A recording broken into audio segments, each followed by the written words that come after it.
Hola. Antes que nada queríamos agradecer a la organización de PyConar por habernos aceptado como ponentes y por el acompañamiento que han tenido con nosotros hasta este momento. También queríamos agradecerle a ustedes que se han interesado por nuestra charla y realmente esperamos que sea de mucho provecho. Para entrar en tema, imaginemos que queremos dar respuesta a la pregunta ¿cuándo va a ocurrir un determinado evento?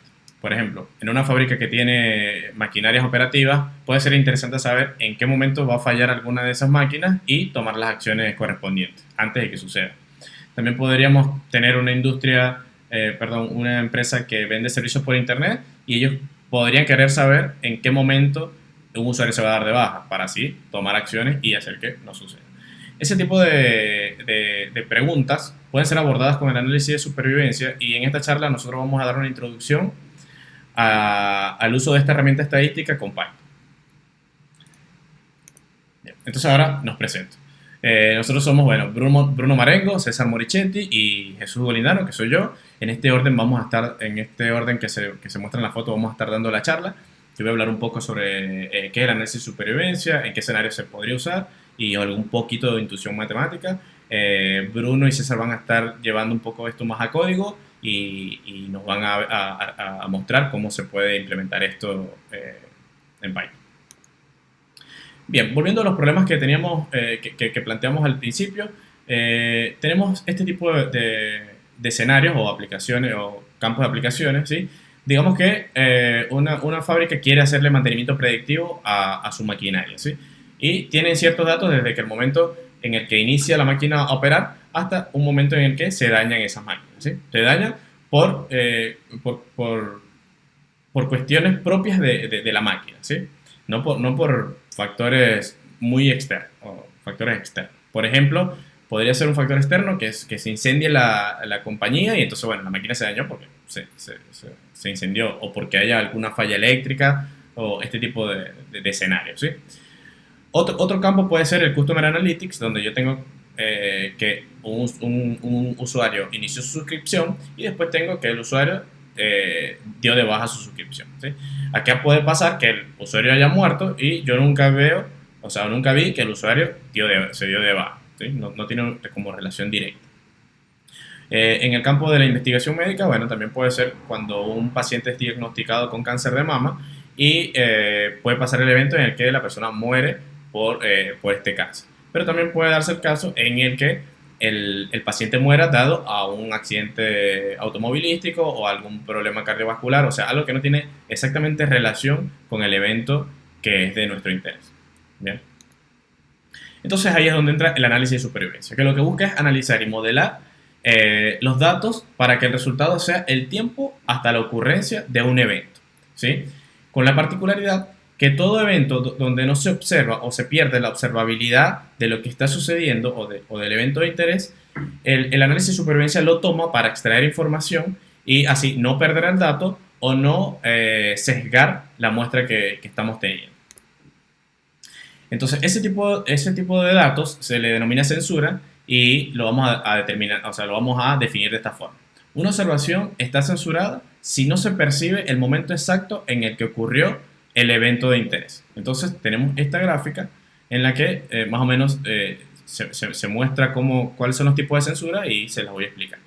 Estos son los tipos más importantes de censura, digamos, el censurado por la derecha, censurado por la izquierda y censurado por intervalo. Censurado por la derecha es la más usada y censurado por la derecha, bueno, tiene tipo 1, tipo 2 y tipo 3. Nosotros particularmente hemos usado la tipo 3. Y la censura tiene que, como vimos, como definimos, en mi periodo de estudio, ¿sí? Que inicia acá y termina acá, ¿sí? Yo estoy observando el evento en este momento, que para este caso particular es si la persona murió o siguió viva. Entonces, en este caso, sucedió el evento dentro de mi periodo de estudio, por lo tanto, este dato no está censurado. Después tenemos esta segunda observación, donde el evento ocurrió posterior a la finalización del estudio. Por lo tanto, este es un evento, o sea, esta es una observación que está censurada por la derecha. El evento acá tampoco ocurrió, o sea, la persona sigue viva, ¿sí? Pero ya se pasó el momento de estudio, así que es censurado por la derecha también. En este caso censurado por la izquierda porque no tengo información previa al análisis, al análisis o al estudio. Y luego viene, bueno, un ejemplo del censurado por intervalo, que es cuando yo no sé exactamente cuándo pasó, pero sí sé el intervalo en el cual pasó. Por ejemplo, no pasó el día 7, sino que pasó entre el día 5 y el día 8. ¿Bien? Y ahora, bueno, vamos con un poquito de intuición matemática, que no es tan complicada. Digamos que tenemos una variable aleatoria continua no negativa, T mayúscula, donde T mayúscula es el tiempo en el que ocurrió mi evento, ¿sí? Tenemos una representación de datos censurados y no censurados de esta forma. Y es un tiempo, dado que el T mayúscula, ¿sí? El tiempo de T mayúscula es decir, el tiempo en el que ocurrió mi evento cuando el dato no está censurado. Este sigma igual a 1 quiere decir que el dato no está censurado. Y va a tomar el tiempo C, que es un tiempo del dato, pero cuando está censurado. Después tenemos las funciones de probabilidad y la función de probabilidad acumulada, que como sabemos, bueno, la función de probabilidad le asigna una probabilidad a cada valor posible de mi variable aleatoria. Y la función de la distribución acumulada lo que me dice es la probabilidad de que mi evento sea menor a un tiempo dado, ¿sí? Un tiempo t mínimo.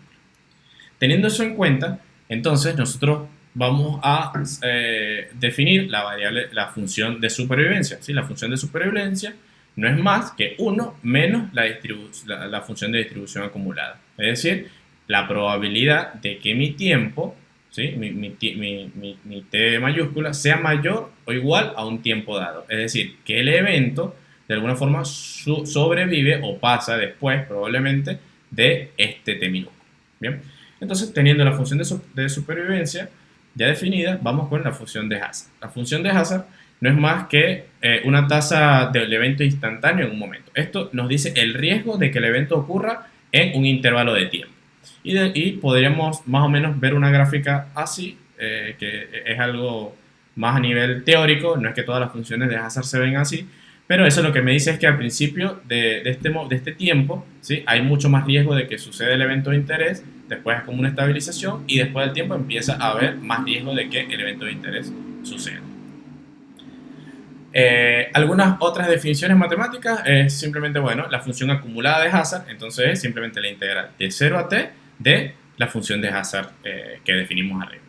Y algunas de las relaciones es la función de supervivencia y la función de Hazard están relacionadas de esta manera, es decir, que si podemos obtener una, podríamos calcular la otra y viceversa.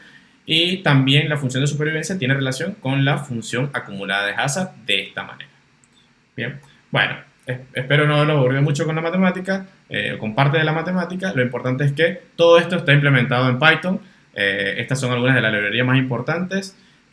Nosotros hemos usado particularmente Scikit Survival por su integración con Scikit-learn, y los chicos ahora van a estar mostrándoles el uso de Lifeline y Scikit Survival en el código. Gracias. Bueno, excelente, gracias Jesús. Bueno, hasta el momento se presentó lo que son los fundamentos del análisis de supervivencia. ¿Cómo podemos construir cada una de las funciones mencionadas anteriormente? Bueno, como mostramos en la imagen, los métodos los clasificamos en 4 grandes familias: los métodos paramétricos, no paramétricos, semiparamétricos y los métodos de Machine Learning. Dentro de cada familia veremos los métodos listados aquí y cómo los implementamos con Python, ¿sí? Aclaramos que estos no son todos los métodos existentes, sino una pequeña selección que nosotros hicimos, ¿sí? La idea a lo largo de esta sección va a ser generar intuición respecto a cómo funcionan cada uno de los métodos mencionados, ¿sí? Entonces vamos recorriendo juntos esta notebook, ¿sí? En primer lugar, tenemos los imports, en donde se ve que usaremos 2 de las 3 librerías antes mencionadas, Lifelines y Scikit Survival, ¿sí? En segundo lugar, tenemos nuestro dataset, ¿sí? A lo largo de todos los ejemplos vamos a utilizar este dataset de un ensayo sobre individuos con cáncer de pulmón, que obtuvimos de Scikit Survival. Este dataset consta de 6 features y 137 ejemplos. El evento de interés es la muerte, que ocurrió en un 93% de los individuos. En la columna Survival in Days vemos el momento de la ocurrencia del evento en días. Y la columna Status, ¿sí?, nos indica si el tiempo corresponde a un evento o a un tiempo de censura. Lo primero que podemos hacer, ¿sí?, es graficar las duraciones de algunos ejemplos de este dataset, representando en rojo aquellos tiempos que corresponden a un evento y en celeste aquellos que corresponden a un dato censurado, ¿sí? Con estos datos, arranquemos viendo los métodos no paramétricos. Los mismos nos permiten construir algunas de las funciones mencionadas por Jesús sin hacer asunciones de la distribución de los datos, ¿sí? Por ejemplo, construyamos la función de survival mediante el estimador de Kaplan-Meier que nos provee lifelines.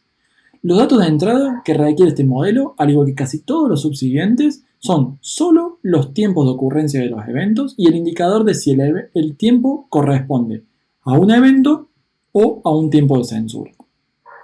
Este modelo genera una función escalonada y nos permite dar respuestas del tipo: la probabilidad de pasar los 200 días, ¿sí?, es de 0.205. ¿Bien? Lo que vemos en color claro en la curva son los intervalos de confianza.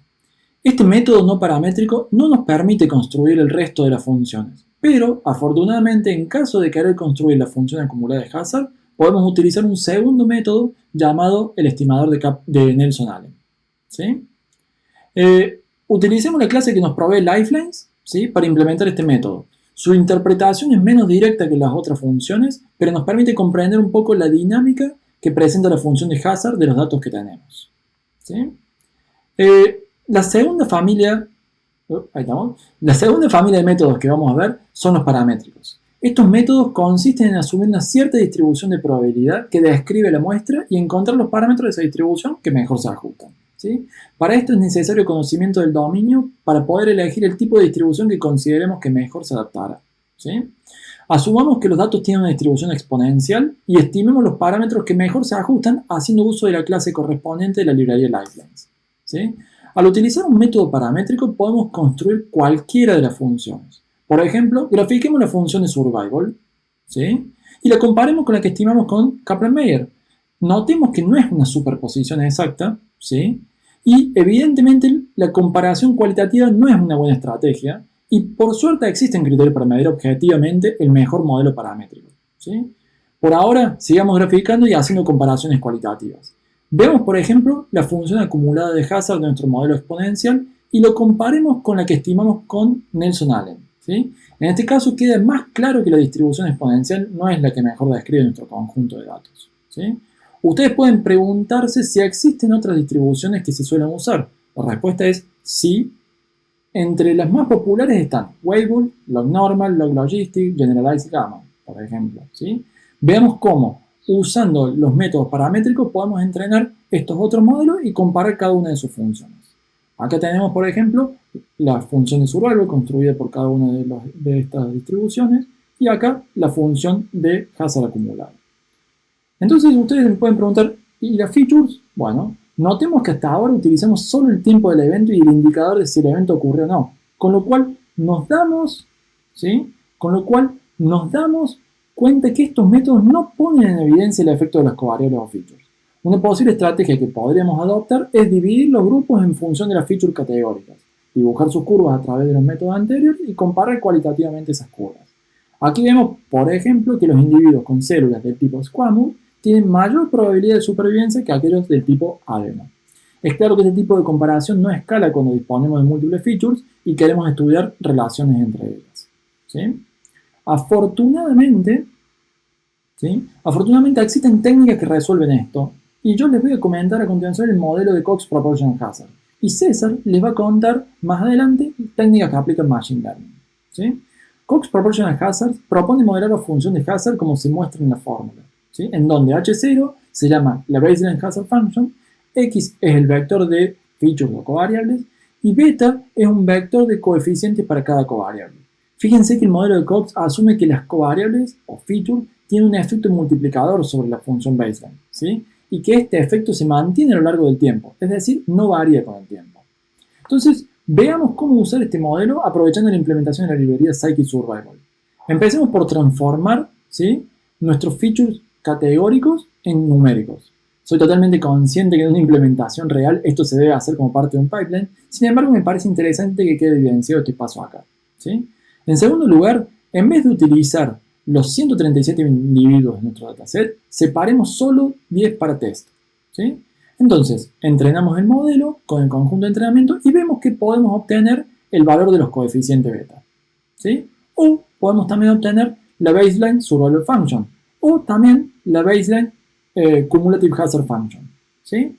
Pero más allá de eso, lo interesante de este modelo, ¿sí?, es que si usamos el método predict con el vector de features de xtest, nos puede devolver un valor que representa el logaritmo del exponencial que vimos en la fórmula de arriba. Y lo podemos interpretar como una noción del riesgo asociado a cada individuo, ¿sí?